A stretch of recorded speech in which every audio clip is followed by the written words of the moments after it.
I don't have a cold opening plan. I'm just making myself more sexual like your shirt is.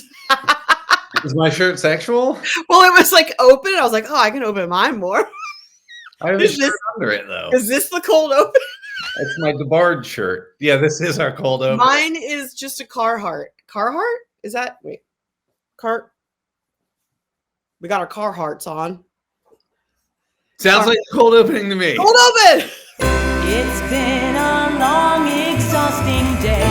Your troubles just won't go away. One thing that gets you through these is watching cheesy holiday movies.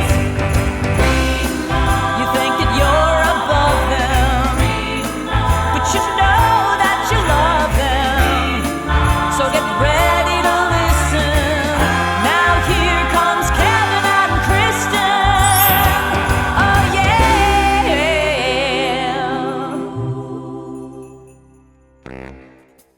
Welcome back to season 5 of Remark. I am one of your hosts, Kevin Reagan. I'm one of your other hosts, Chris Finger. I never remember what direction to. I don't know. And you know who's not here, but still is in our hearts? Mike G. That's right. Mike G is watching the Mets lose, no doubt. The final game of their playoff run. So It's what he's going to have to do. But we already did that. So, Kristin, can I tell you before we even get into this, I understand completely. There are many, many people who do not watch any Hallmark Christmas movies until Thanksgiving. Some people, until November. We get it. Don't tell us that. Just do that, because it's so disheartening. Because I've had so many people who have asked, and I'm like, yeah, we're starting, this week, and they go, I'm not going to watch because I don't watch until November. And it's like, that's fine, but you didn't need to tell me that. You didn't need to tell me that no one's going to watch the movies, let alone that and our show. Yeah. We already know that no one's watching. Yeah. We don't need to be told. Yeah. But I know it's true. We have those analytics that tell us that.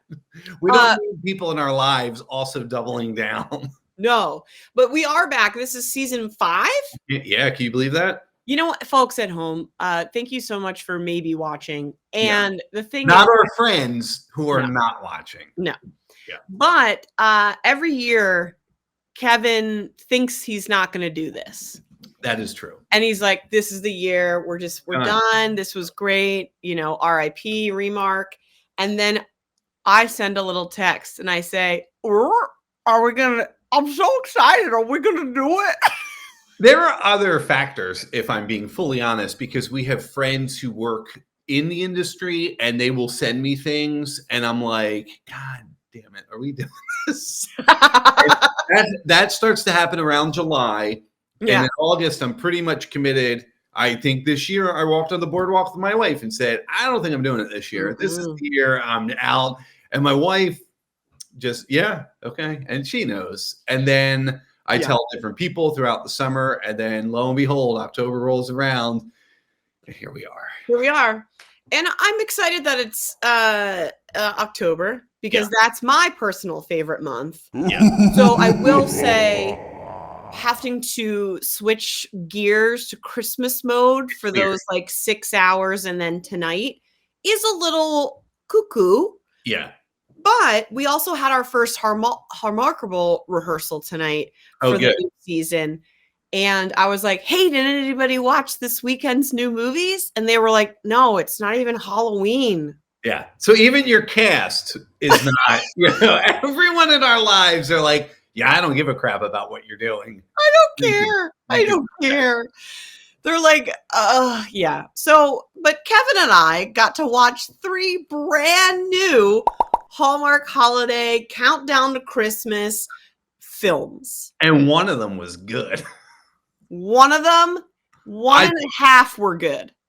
Yes, agreed. Oh, this is going to be such an interesting. Well, then let's just jump right into it. The first movie we watched was on Friday night, October 18th at 8 p.m. We had Amy Groening or if maybe it's Groening, like Matt Groening, and Robert Buckley in Twas the Date Before Christmas. You are planning a blind date Christmas?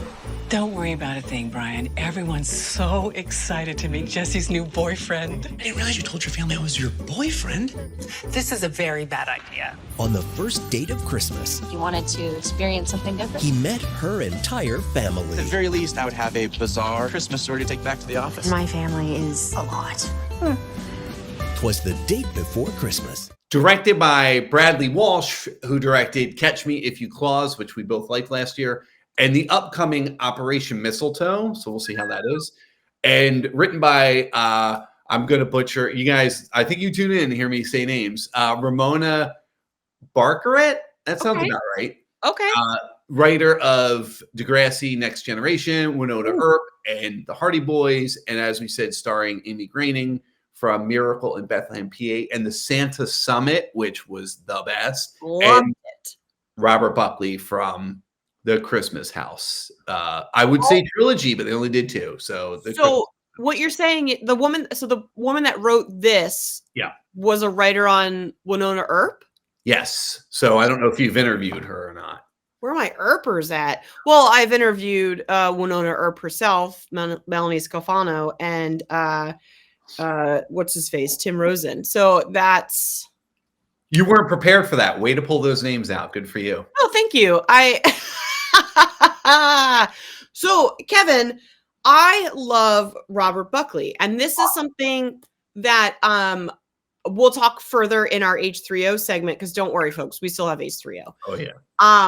And I just think he brought such a, because as I was watching this movie, I was like, this is redunculous. Yeah. But I liked it. Agreed. But he brought a Overall, groundedness to it Yeah. that I was like, not like grounded it. He just brought like let's go.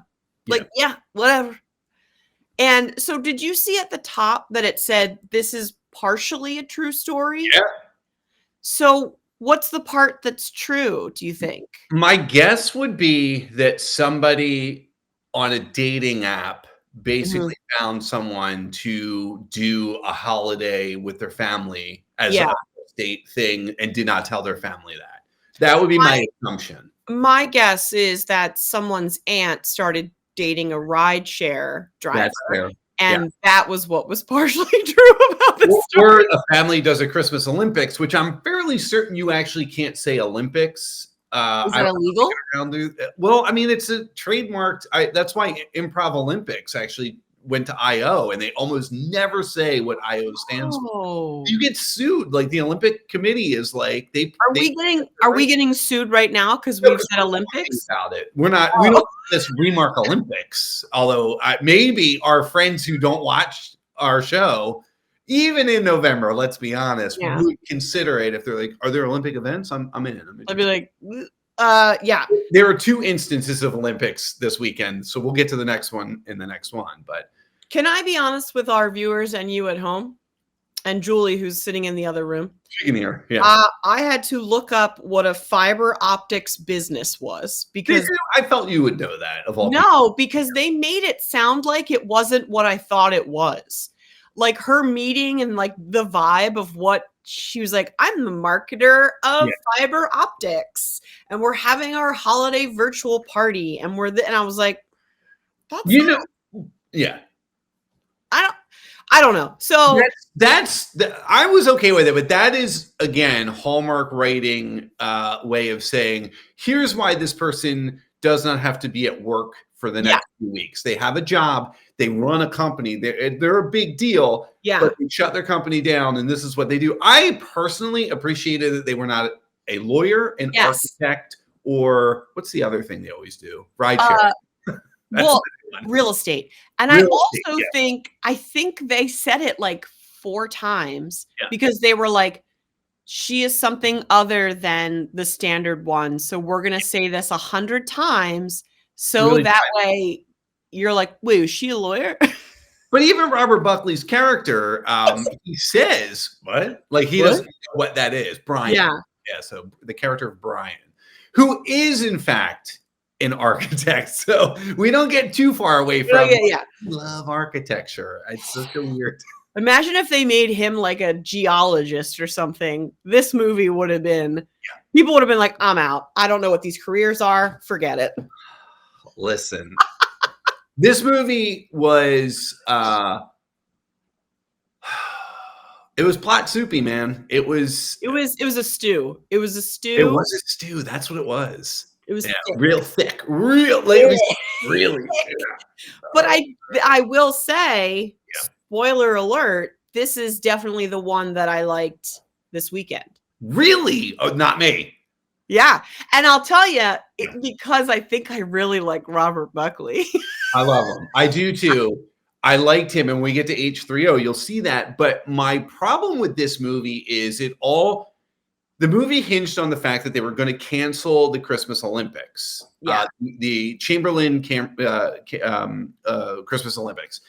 And she didn't want to. So you have Jessie does not want the family to cancel the Olympics. But the reason her mother is canceling it, we come to find out, is because I'm just going to say it. We're jumping right to the spoiler.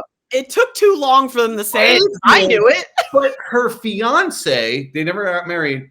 And I was like, he left her at the altar and that's fine. That's what I thought. He's dead. And they do everything to not say it until they say it. Even to the fact when her grandfather comes in, and sees Brian and goes, he's taller than Sean. And I'm thinking, well, if Sean was cremated, he sure as hell is taller than him. But I mean, like, what a horrible thing to say when you find out he's dead. Honestly, and she wants to do the family Olympics. So, like, wouldn't you be? And it's only been. And this is the first Christmas without him. It's not the 2-year thing we usually do. This was like they broke. They're like, she's not an architect. She's this, and she's gonna fall in love before 2 years. Yeah, in a day. In a day. This all takes place in one day. And I will say that the year that my mom, papa, and dad died, we did go do something completely different that Christmas. Yes, which I get and respect. I think that's really nice to just change it up. Respect, because I think my mom just wouldn't have been able to handle it. And, but as a kid, I was like, wait, we're going to Vermont to go skiing?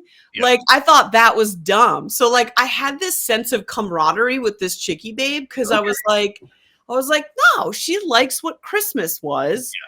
Yeah. And she just wants to do it again. But then when I learned what it actually was, I was like, you could just hang out with your family. Yeah. But Can we real quickly just take a moment to teach Hallmark? Yeah. If you, I'm not going to ask if you have this, Chris, and I won't ask what the word is because, if you and John are ever here and you want to leave and say a code word. Oh, that's fine. But do we not say, hey, we should have a code word, not a safe word? That's a whole different thing. A safe word, which is why that actually got a giggle out of me. Yeah. Was because that's like a sexual term. Yes. Like that's like a Dom has like, let's create a safe word. Yes. And just saying no in that situation. Yeah. Not, typically, I mean.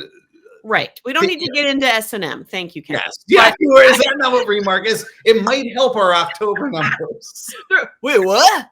We have a whole new audience this year. And then when we get into November, like, what happened to the S&M talk? Man, that dude in the truck shirt really loves it. So a code word, totally respectable. No, fine. And a safe word, totally respectable, different situation. Allie and I have an ear tug, just like in Garden State, because they created that. So if you ever see Allie and I do an ear tug from across the room, we wrap it up and we both leave. Now, here's the thing. I assumed you both have ear infections all the time. You do that whenever we're hanging out. Yeah. I just was like, Allie's earrings are too tight. And Kristin, much like when you pick up someone's accent in an improv scene, you pick up their tails as well. Yeah. But no, that is a good point. I don't even think I clocked that, like that they could have just called it a code word. Yeah, that's our code word. But it was funny because in the scene where Brian says to Keegan, he says, "What's your safe word?" He goes, "It's private." That's what made me laugh. Yeah. That's what made me laugh because I was like, does he know what he's asking? No, Like, I don't think he did. Unbelievable. What do you think a good Hallmark safe word would be? Well, Theirs ended up being rhubarb pie. right, which backfired immensely. Yeah. I think it should be something not Christmas related. Oh, it good could point, just simply be, I'd like to leave. Oh, okay. Very straightforward. Like, I also don't understand why it's unacceptable for people to just have, listen, this isn't working. I'm going to get out of here. I'm going to go. Yeah. Like, because when he said rhubarb pie, it was just the two of them in private. And it's like, at that point, you could be an adult and say, I'd like to leave. Yeah, I'm going to go because I'm foreclosing on your sister's candle business and things are getting awkward. And I'm out of here. I think what the safe word should be is my mom is alive, because no one will say that in a Hallmark. Brilliant. Yeah. Brilliant. I like it. I like it. But I will say, when there was that lovely moment on the porch where it's like, we know that her family thinks this is her boyfriend, but he doesn't know that. She hasn't shared any of this information. Who knows what they talked about in the car ride there? Dev was there. So you had Devi involved and you didn't want to, I get it. Yeah. Oh no, she drove. She drove in the. No, it was the two of them. It was just the two of them. That should have been a scene in the movie. Yeah. And I don't know why it wasn't, because I would have that. She should have been going over like, this is who this is. This is who this is. Agreed. And maybe that's why they were like, maybe people are going to assume that that's what happened. Yeah. But again, she didn't share that her family thought this was going to be her boyfriend. But the moment, because her fiance is dead. Yeah. So the fact that I think Brian, the character Brian, has taken a few improv classes in his day. I will say that, because this man, did the shenanigans out of all of it. Good cover. Because when his mom, the mom was like, "Oh, this is your boyfriend," blah blah blah, and he was like, "Oh, you're my future in-laws." Love. That is a yes and man right there. That got me. I was sweaty. And your motor was running. Christmas motor. But then I do like Christmas motors running. But then I did like, because usually in these sort of haphazard, like, I'm not going to tell this, that's like a pile of secrets. I liked that she was like, yeah, I didn't tell them this because this. And like, I liked that they had that conversation in the bathroom and that they created their sexual safe word. And like, I was like, this whole movie can't just be people lying to each other. Yeah. That was a different movie this weekend. Yeah, which we'll get to that in 1 second. I do want to point out this plot has kind of happened in multiple iterations throughout Hallmark. So this has become like, we have I'm actually a princess or I'm actually a prince. This is its own genre, which is not just, I'm an architect. I'm an architect who is foreclosing a business that's important to the other person. Yeah. And I will find a way to keep that business afloat, but still build the project around it. We saw it in Christmas by Starlight with Paul Campbell, with Diner. We saw it with Christmas Tree Lane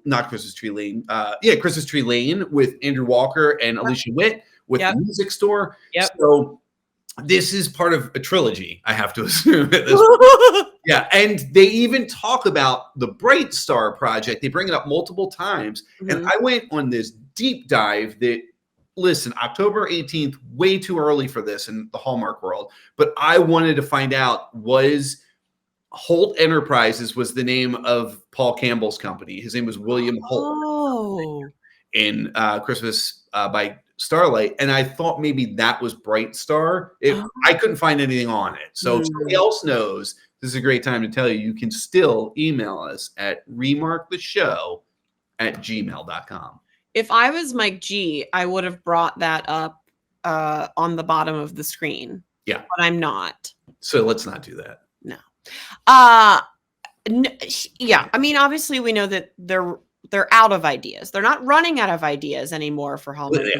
They're out of ideas. Maybe not. We'll see as we get into this. Here's something interesting. And I'll give a little shout out to the lovely Dan Reed of now Murder Manor, but also Hallmarkable fame. he pointed out that our show is literally based off of the 2017 sort of like trope movie. Because since then, they've really started to branch out and get creative. And I am here for it. I love it so much. But like our show is like that. So of course, within a season of like new Hallmark movies, there's probably going to be about 10 to 15 that are like, this is what they are to make those people happy. Yes. And then there's going to be the other half that's like, I think it's more than 10 to 15, to be honest, because there's 33 movies, Hallmark proper, and then there's a total of 42 when you include the mistletoe, whatever, murder and mystery, mistletoe Christmas, whatever it's called, miracle Christmas. That's it. So then I thought to myself, because we've seen these movies, however, it's not Robert Buckley. Like he made it so special. Yeah. Like, yeah. I'm fine with all three guys on one level from this weekend. Overall, do you want to do overalls on this film?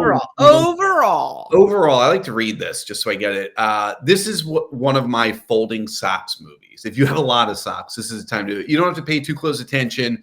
It's decent enough not to skip, but in my opinion, this was not the best movie of the weekend, in my opinion. I appreciate that. I did think it was the best movie of the weekend because I think I'm biased. And I just thought he was wonderful. And also Marcus, the dad, was like, he was giving me life. Yes.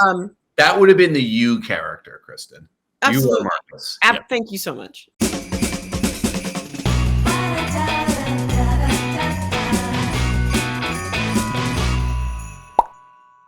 But I will say that there were moments in this movie that I was just like, ugh, we're going to have to watch her get mad at him. And then we're going to have to watch this and that. But what I am thankful for is that they did it all in one day. It was like he just came right back. And I like that. They filmed it that way. No, that's not true. I will say the snowball fight, when the snowballs bounced off people, full snowballs, until the final snowball smashed, I was like, pretty sure they were all cotton.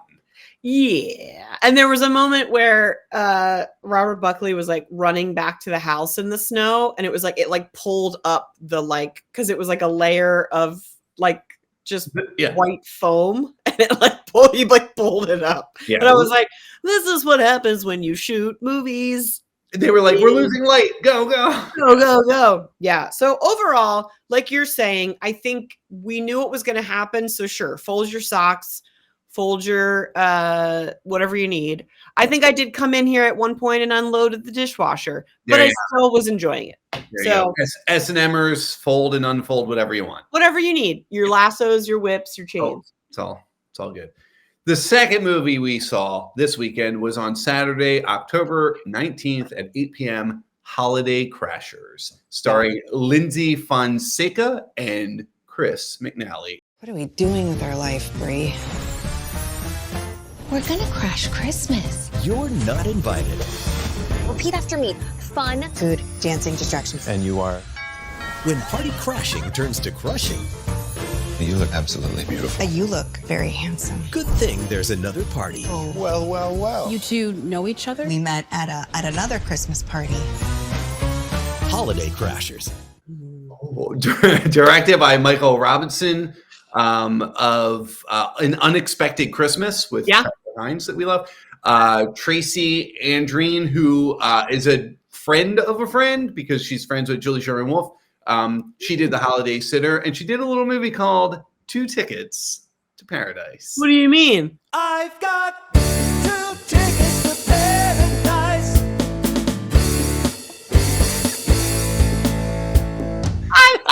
Also written by Lee Freelander from Royal Queen's Christmas and Hope Juper. And I looked her up.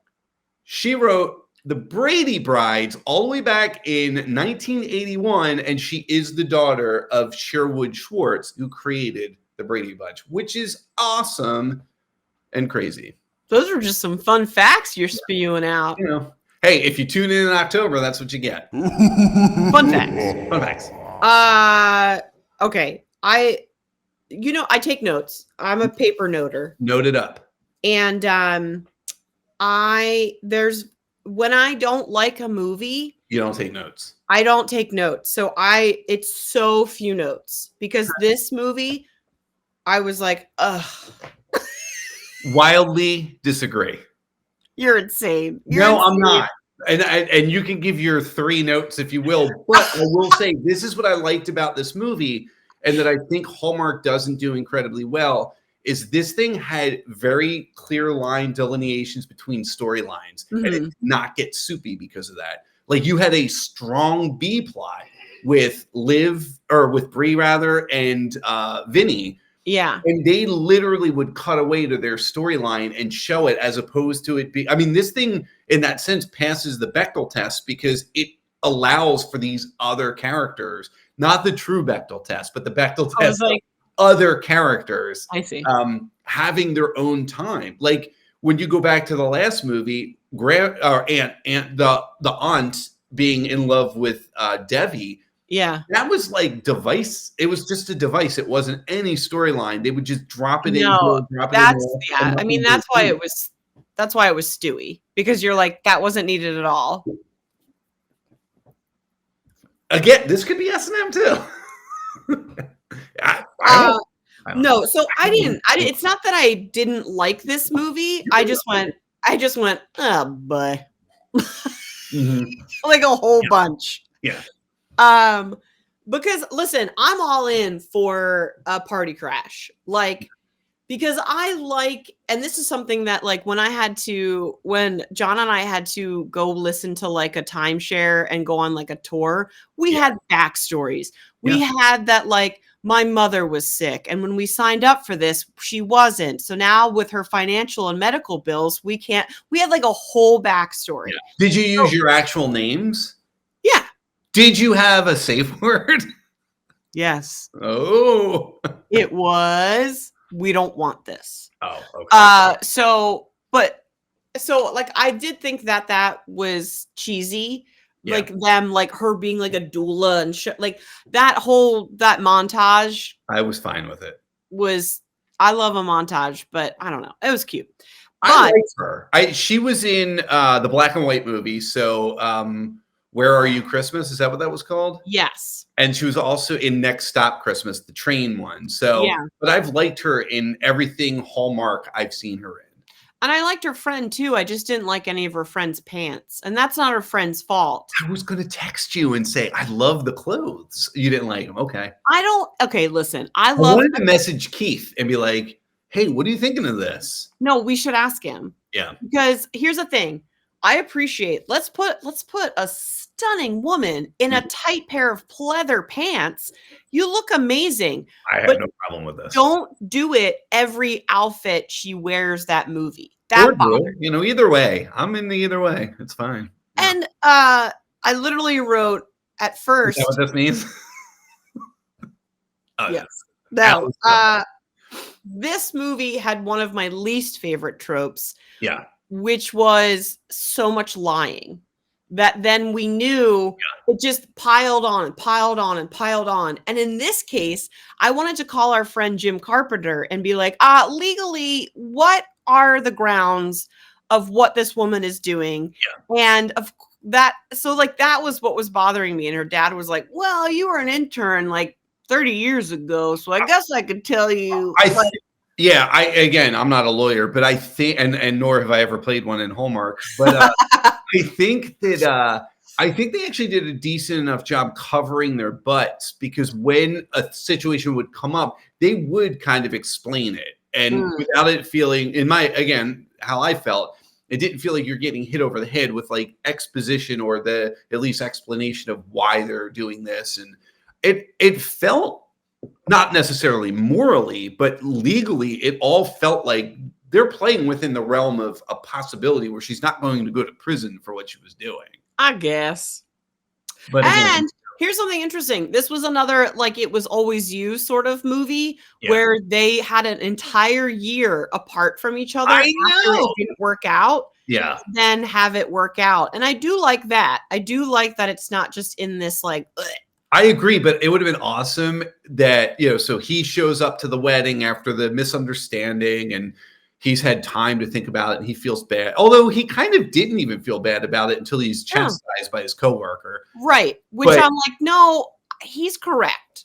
Yeah. If he is correct, why would her words mean anything? He should be like, no, I was lied to. Right. But he was like, I should go to this wedding I wasn't invited to as a crasher. Fine. That's kind of cool. And then it's been a year and it would have been great if she's like, this is my husband. Dude. Oh, crap. Sorry, you missed out. Sorry. And it's Sebastian. She ends up marrying Sebastian from his office, but he doesn't know. The paralegal? Yeah, not that guy. No, the guy in the office who does like all the. Oh, his assistant. His assistant. We called that guy Julie in our house because that's basically what my wife does. Is keeps all the wheels running. As people basically go, we don't need to do that. And she's like, yeah, that's what you need to do. She's also the one that does like background checks on your friends before you become friends with them. Because that's what essentially this guy did. You have to do that. Yeah. Like they tried to make it like we were going to hate this guy. Like, oh, what a bad guy. And I'm like, guys, he is being a lawyer. Yeah, he's the only one who did his job. And like in the history of Hallmark, and people are like, this guy. There was one of my notes though, and it was like at the top, but it was at the start of the movie, was because like I wrote every guy in this is creepy. Yes. Because the lead was squirmy. Swarmy. Yeah. I didn't dig it. I didn't dig his vibe. He like slinked around and his hair was dumb. I saw him. Oh, that might be in. Yeah, I'm sorry. We'll get to that. That's later. Oh, great. And then also, even though Vinny ended up being cool, the first encounter with Vinny was weird. I loved it. I knew immediately they're getting together. Oh, we also do? I knew that, but he was like, I don't know. Why would we ever? Like, I think Bree is a fine nickname or shortened name if your name is Brianna or if your name is Bridget. Yeah. If your name is Sabrina, you got to own that. That's a great name. Why would you go by Bree? Her name was Sabrina. And I was like, and they're calling her Bree. I mean, it's in there. But like, no.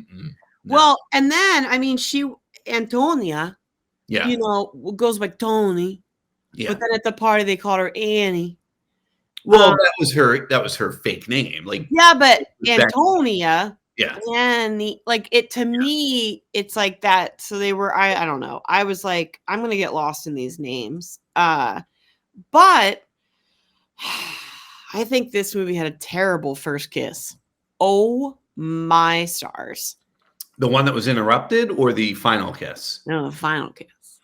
I thought you would like it because they don't cut to anybody watching them kiss. No, because in the first movie, in the first one, the whole family comes out on the god darn porch. And they're all like,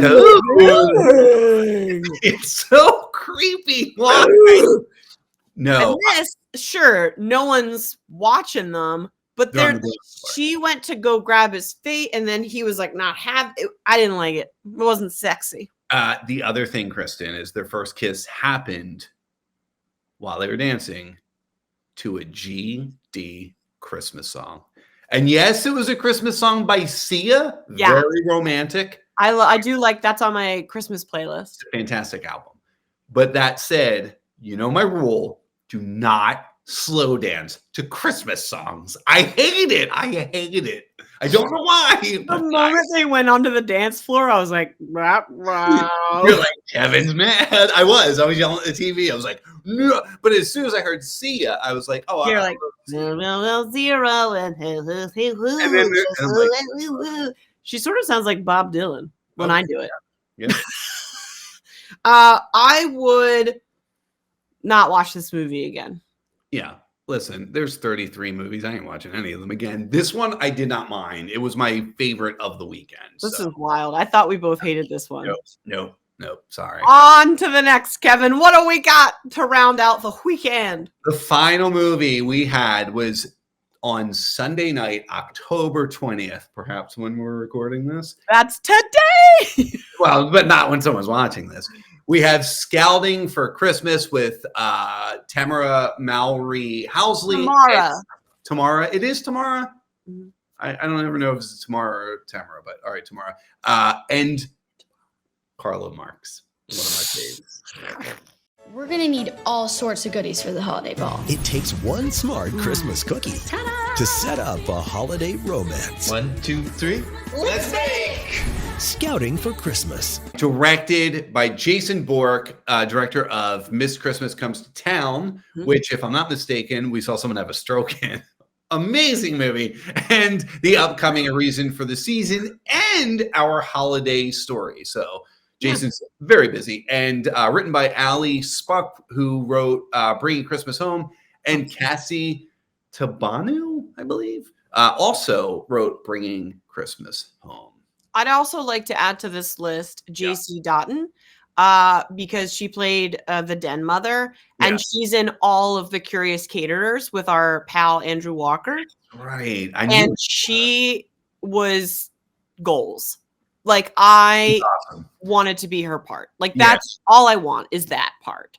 And so I want to make sure we give her credit because she was phenomenal. I wish the character, though, was written when we first are introduced to her. You realize because of her energy, you're not supposed to like her. Right. But there was nothing unreasonable that she was saying for like the first, I want to say 4 encounters that we saw her. And then then the crazy came. Then it got crazy. Yeah. True. But I will say that I appreciate that. I was kind of hoping the entire movie we'd never see her in a regular outfit, and she was only in her Den Mother uniform. It would have been easy for the costumers, but yeah. But here's the thing. Kevin and I have a mutual pal, the gorgeous and stunning Steve Roney. Carlo Marx gave a very Steve Roney vibe in this movie. Yeah. I said Cillian Murphy when I was watching. He looks like a young Cillian Murphy. I love Carlo Marx. Yes. Like, it's very hard to not like, he's so incredibly charming. He has, we'll talk about this in H3O, but holy best smile in. Yep. Oh my God. It's huge. Like it's huge, but not in a creepy way. No. It's very safe. It does. It makes it, you just, then you're like, you light up too. Yeah. Very, very, very good smile. And I love Tamara in these because she was, I loved the thing she did with Paul Campbell, the mystery, the safe house. Oh my God. So what I like about her that she brings to these is she is a ball buster in these characters. Like, she doesn't make that, she's never helpless. She's never a damsel at all. Fair. And I don't even think half of that is her. I don't even think half of that's the writing. I think it's maybe like a mix, but like I just like what she does with I'm using air quotes for those just listening, leading lady role. Yeah. You can go, if you handed that to someone else, it would be very different. But I like what she does with her leading lady role. No, I agree with that. I think my problem with this film was it starts off very, very strong. This one goes against the formula because Hallmark films often fall apart that's not fair to say Hallmark. Most films that fall apart, they fall apart in the third act. This film fell apart in the second act. The first act I thought was great. And they introduced, her ex-husband, so she's divorced, but before we find out other information, which was all totally cool, we find out that they're divorced and he's away. He's in Peru. He's an archaeologist. So it was like, they're like, he's an architect and somebody spelled it wrong. And they were like, well, now he's Indiana freaking Jones. Can't fix it. Yes, he is. He's Indiana Jones. Did you see his hat? I was like, oh, geez. Of course. Yeah, when he walked up to they should have just played the music. You wanted to. Did you notice? There's a boulder. There's a giant boulder behind it. When the two of them got together, I forget the characters' names now. When Angela and Mr. Glass, William, when they first encountered each other, there's like a piano tinkling. And then every once in a while they would mention romance or something. You hear that piano. But I like the idea of a divorced couple that do not hate each other. Yeah. In the first act, that everything is like Right. You were this, I was this, it didn't work out, or it worked out for the time that it did work out. Yeah. And now we have gone our own ways, but we have a child and we can interact very civilly. We want good things for each other. And Hallmark has done this before. I'm not saying this is the first time. There was a movie, and I can't remember what it was, where the husband and wife were divorced, and the focus was all on the female. I wish I could remember what movie it was, because the father had a girlfriend, and I remember him coming with presents for the kids, Right. and it was all amicable. And I was like, we could do more of this and stuff. Well, I'll tell you, because I love all the Curious Caterers. Yeah. Her Nikki DeLoach's ex-husband is in every episode, and they're just bosom buddies, and they're friends, and it's just like, is he a doctor or a dentist or something? I forget. he's a doctor, yeah.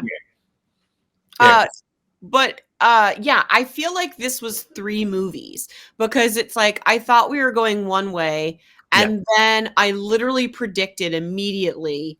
I literally wrote the dad will show up, and then they had like the almost kiss, and then the dad showed up. I was like, I'm a genius. Yeah, that was the Indiana Jones moment with the hat. Yeah, and that was where, and that's still, I guess, almost technically first act, or that may have led into the second act. That's and like second, messy, because the dad, he's still Dakota. He's, oh my God, I didn't even think of that. Indiana Dakota. It's dumb. I love it. It's really dumb. I love it. It's real. The moment I heard his name, I was like, I have to leave. I can't watch this. His name was Dakota, like Indiana. I didn't even think of that. Damn it. I wish I thought of that. That's all right. Some of us are smarter than others. Well, that's definitely true. You are. The fact that he was still in love with her and trying to get back to her was like, you ruined it. Like you ruined it. Element, and you ruined it. And like, he's so dense that when he's sitting there talking to his daughter, and his daughter's like, do you like Michael? I'm talking about William. I like William. Blah, blah, blah, blah, blah. I want mom to be happy. Oh, well, she said it. Like, he immediately didn't connect that she was talking about William and the mom. He was so, Were you pained thinking of the Phillies the whole time? Because from certain angles, he looked like Bryce Harper, and you were like, don't say that. From certain angles, I said I did not say he looked like Bryce Harper. I said from certain angles. This, like, when he was like this, and the jawline and the beard and the hair, I was like, oh. And there was a period where Carlo Marx had his shirt open like this, but Julie pointed out this is a t-shirt, but it looked like he was like, Christmas with these darlings, if you know what I mean. He doesn't look like Bryce Harper, because Bryce Harper is perfection, and this man's eyes and nose and mouth were all in the center of his face. Yeah. And that bothered me. I know that I'm not perfect, but I was like... But you like to point out neither are others. I'm the worst. The other thing that I will say that I'm glad Hallmark is doing is they continually remind us that the idea of a traditional family is not something we ever need to worry about ever again. Yeah. And I know that's going to ruin the people that I always fight with on the Hallmark Facebook group. Why you join those groups, dude? I don't. But I will say, I really liked the ending moment where she was like, do you want to spend Christmas Eve with our little family? Yeah. And then it like showed the ex-husband. It showed Sarah, the friend, who I love that actress. She was wonderful. Yes. And just I just liked that. Sarah, I believe, is also supposed to be her sister, because she would call her the sister friend, she said. And then Brooklyn called her auntie. So again, that could just be a term, but I thought it was a term of endearment, like a sister friend. Yeah. Maybe. I like the relationship between Angela and Brooklyn, that they're not biological, but like, again, that does show that like families of difference, it doesn't have to be the same cookie cutter. And they even acknowledge there's nothing wrong with that. Because when she was talking about the den mother, Elizabeth's family, she said she got married out of school. She has her white picket fence, 2.5 children. She said, and there's nothing wrong with that. It's just not for me. And it's not like, that's fine. Like, I think it's totally fine. I'm pretty sure that Angela is voting for Kamala. Yeah, definitely. So this is not one that I felt of the three. It was the weak because I thought it was pretty weak because the plot just fell apart, and the little girl watched them kiss at the end. Yeah, that's true. But that was her drawing. Like that one. I know it's creepy and weird. That one I don't mind as much. That said. Let's get out of here. Let's get out of here. You know where we should go? Folks, every year we have a delightful segment because just as I objectified a man moments earlier. Very negatively. No, I'm the worst. I got to be careful with that because we become friends with these people. But the holiday hunk, Hallmark holiday hunk objectification. Cue that cue.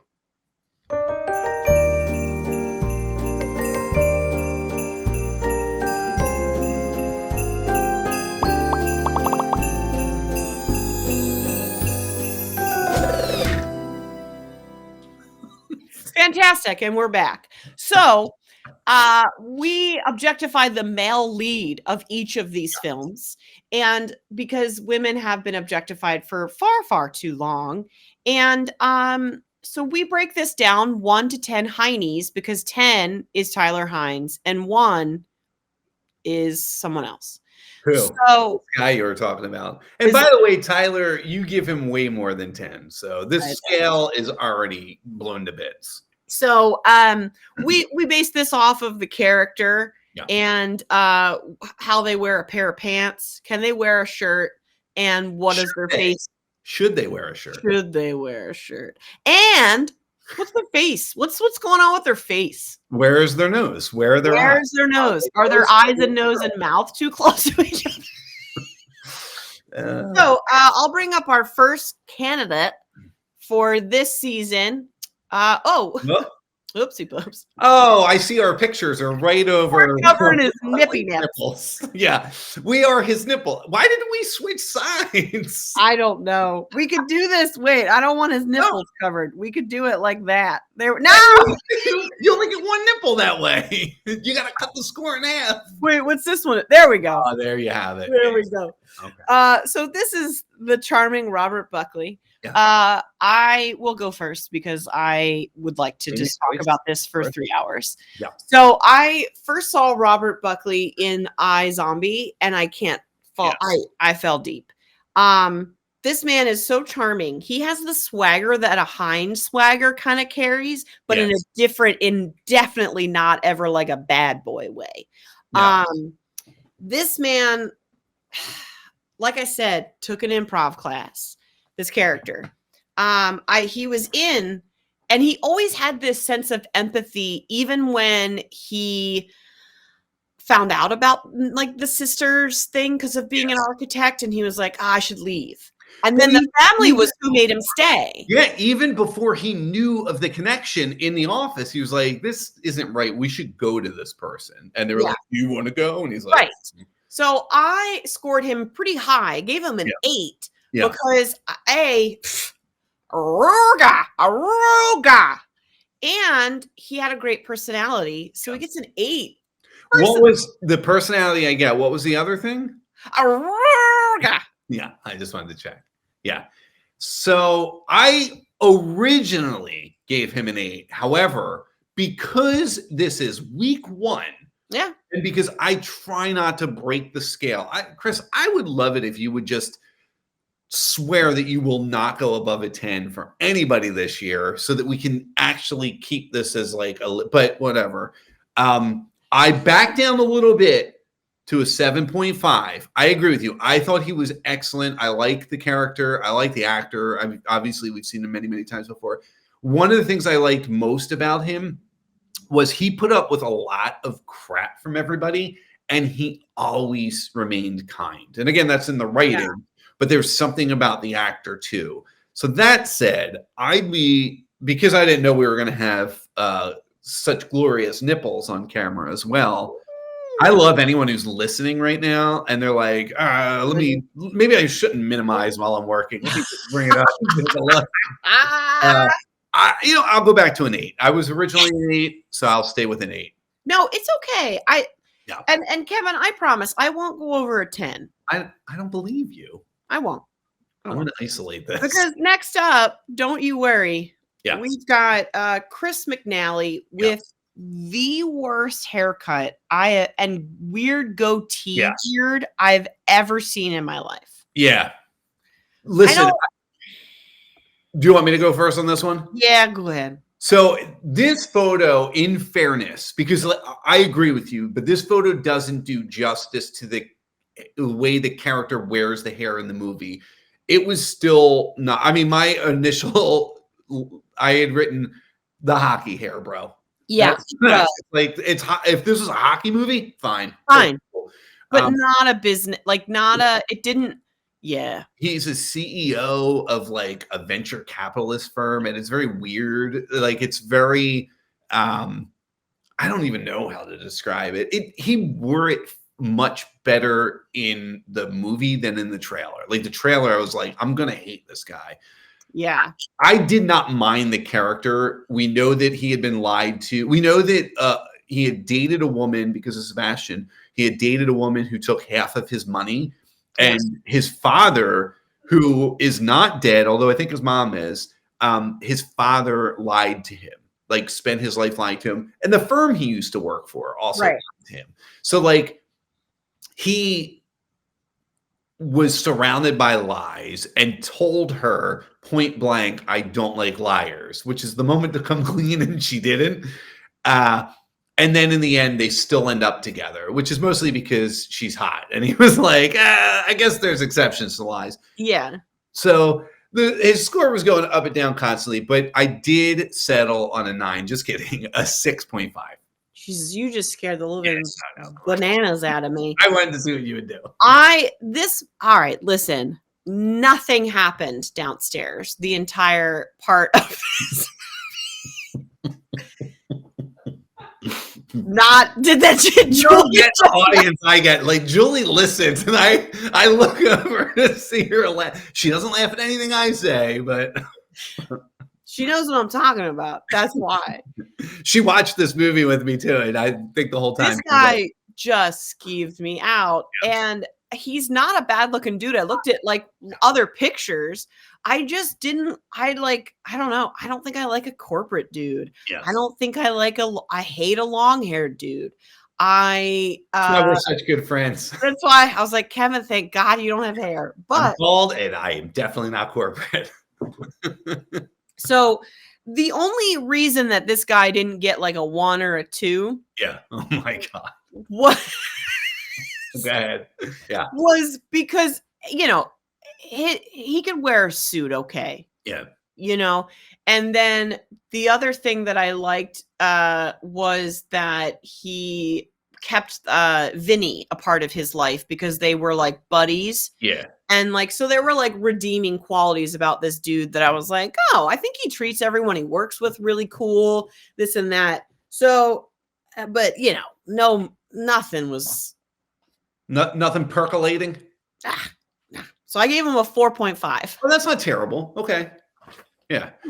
I can always tell when you're going to go low, and this is a cheat for anyone who actually. If you don't get Kristin's photos, including a naked version of the person, it's under a 5. Like, that's over a 5. Naked picture under, or not naked, but shirt, sans shirt, but under no shirtless photo under a 5. Well, then, because get the hell out. Find one. This is gonna prove. This is actually gonna prove you wrong. Yeah. Because there were shirtless photos of him, but his smile.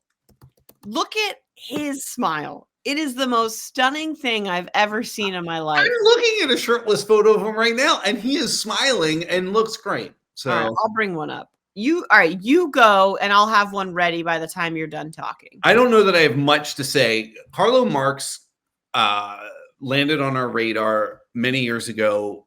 It was the first year we did this in 2020 with Christmas with the Darlings. Yes. And his character was kind of like the ne'er-do-well. He's wealthy and skiing around the world and stuff. And he comes home to essentially take care of the darling kids because it was in, there. I kind of forget the plot line. But he was so charming. And initially it was like, God, I hate this type of character. And he immediately, you were like, oh, I love this guy. Yeah. And he has played park rangers, bakers, you name it. And he's always a likable character. And I dare someone to write him as the b-hole that you don't like and has to win over. I can't even imagine, because with that smile, he'd be like, don't worry about it. Absolutely. No casting director is going to think of Carlo when they look at a b-hole on the page. No. Chris hates when I say b-hole, so I'm going to say it a lot this season. Yeah. He's awesome. I loved him in this movie. There is that fine line in this film because you see he's got a friendship with Brooklyn, the little girl. There's nothing coming up. It's coming. Just give me a minute. It's snowing. I love this. Yeah. He has a relationship with this 10-year-old kid, and Carlo Marx. Oh, yeah. That was the picture I was looking at too. Yeah. Look at that. That's great. Yeah. Like I'm pointing like people can see. Yeah. But I think every woman or person that's attracted to this type of person knows what I'm pointing at. It's those things. It's those things. Like abs? No, it's the below the abs. Oh, like that. Yeah, that V. Yeah. I mean, we all have we all have it. I have it. Yeah, man. No, I like him a lot. That character could have been really creepy from the get-go because he's got a relationship with a 10-year-old girl that's not his kid, and it never felt anything but like, yeah, this is completely fine. Yeah, I mean, he owns a bakery. Well, then there you have it. His baked goods don't have broken legs and eye patches, which that was my problem. But beyond that, I give this man a 9. Woo! Ow! Ow! Ow! I like Carlo Marx. Yeah, there's also something about his voice that does it for me. It soothes me. And man, did he wear some well-fitted shirts. Thank you, wardrobe. Thank you, wardrobe. You're welcome. I had nothing to do with that. And his smile is literally, here's something, I don't know if it's like I'm in my 40s now, but when he smiles, he gets these things and these things. And to me, that makes him even more sexy, downright sexy. Yeah, and the only thing that I knocked him down a few points is because he kept pussyfooting around. He wouldn't just tell her that he liked her. Yeah. And so, like, I need a little bit more oomph, It's such a weird thing because I agree with that and totally accept it. I feel like it's hard to blame an actor or character how they're written. No, it's true. Well, that was the biggest problem in the entire second act. They both were doing it. And it was like, pussyfooting around. Yeah. Pussyfooting around. I'm going to give him, you gave him a higher score than I did. You want to come up? We can, No, you haven't said it yet. You can. I don't. I gave him a 7.5. Ooh, that's all right. I was going with some Christmas. Remember, this is the man who defeated a snowman. The evil snowman. I know, but that's a different character, Kevin. Yeah, to me, I just stick to the same characters. Yeah, bull crap. Sure you do.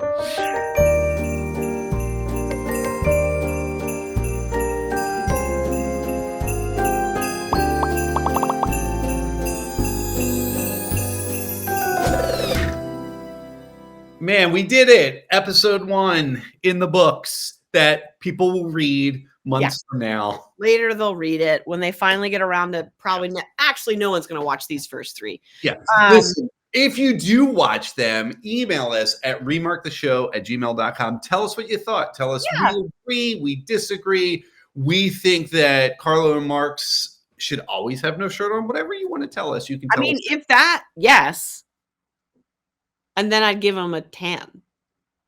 No, you didn't. And yeah, he wore a shirt the whole time. You can also follow us on our socials. We are on Facebook. We are on Instagram, both at Remark the Show. So check us out and we'll do updates. Kristin tends to do Instagram a lot while she watches the movies. I do. It's fun.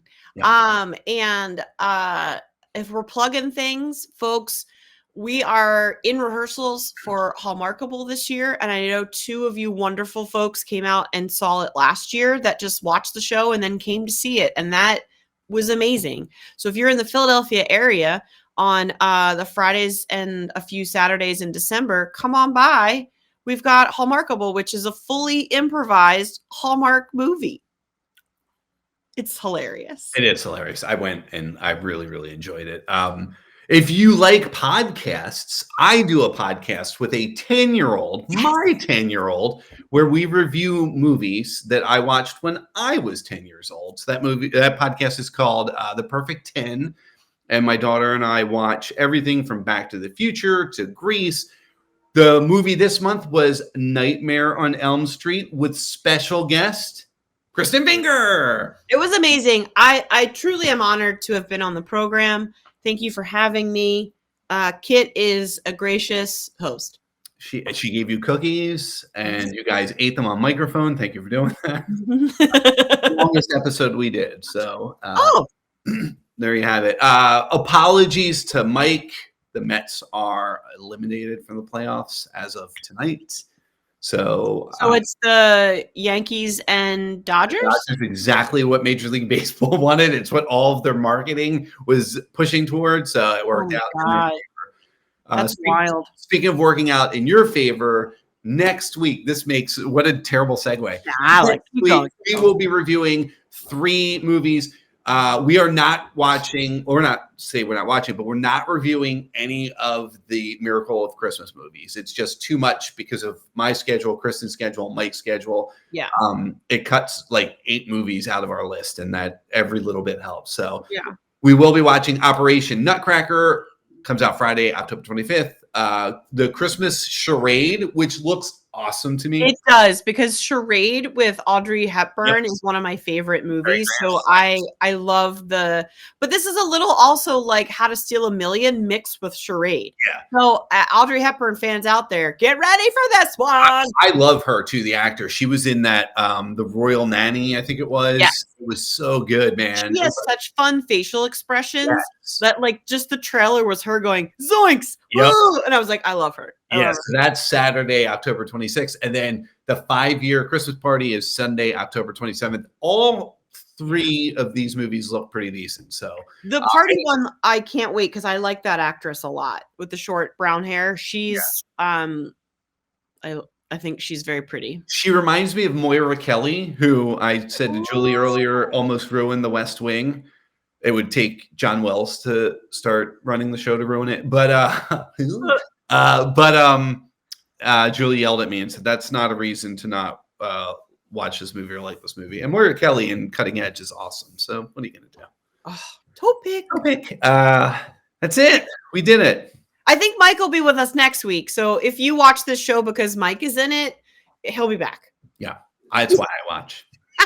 You won't know until November. So gotta get those ratings up, those analytics. What do you think Mike's safe word is? Mike's safe word is I hate the Phillies. That's probably true.